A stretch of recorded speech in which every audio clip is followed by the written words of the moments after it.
ce DUT donc, est assez généraliste. Donc, les métiers sont assez divers. Donc, on peut travailler à la fois dans les domaines comme l'électronique, l'informatique industrielle, les automatismes, tout ce qui est aussi énergie renouvelable.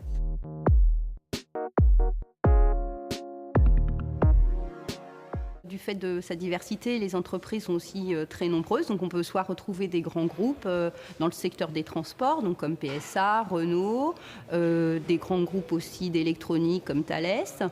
Et on peut aussi se retrouver sur des PME pour de l'instrumentation, de la mesure, des automatismes, de la programmation d'automates. Voilà.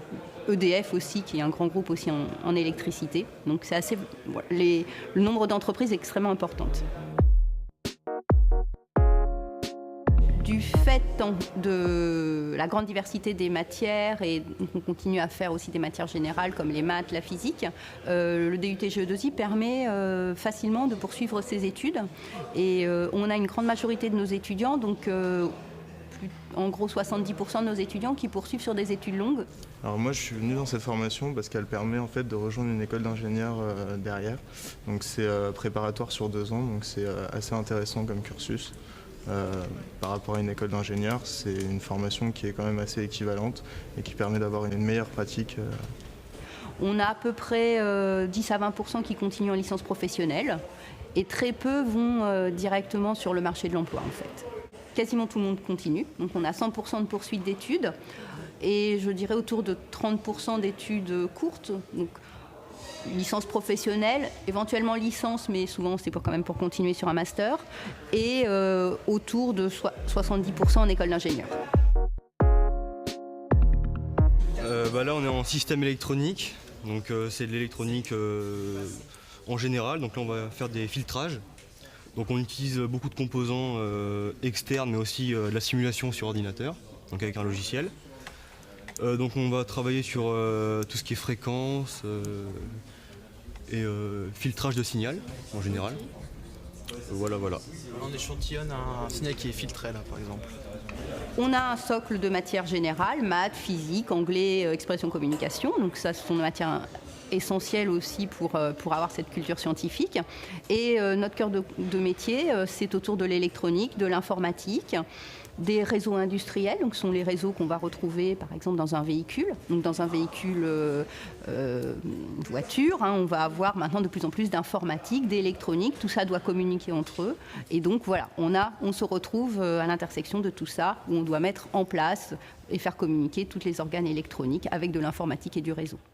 Ces nouveaux domaines, l'électronique, l'informatique a de plus en plus de besoins, donc ces entreprises recrutent dans ces domaines et donc on cherche des gens qui aiment ça, donc qui aiment bien aussi un peu bricoler en électronique, qui peuvent être intéressés par l'aspect robotique aussi, par comprendre comment fonctionne un robot.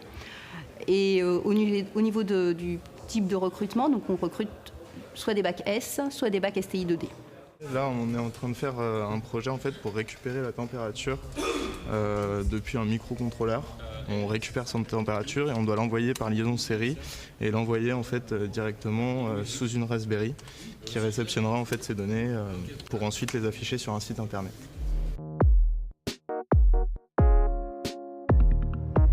Nos étudiants, comme tous les DUT, doivent en deuxième année faire 10 semaines de stage minimum. Donc on a un partenariat avec certaines entreprises pour justement trouver ces stages. Et on propose le DUT GE2I en apprentissage aussi en deuxième année.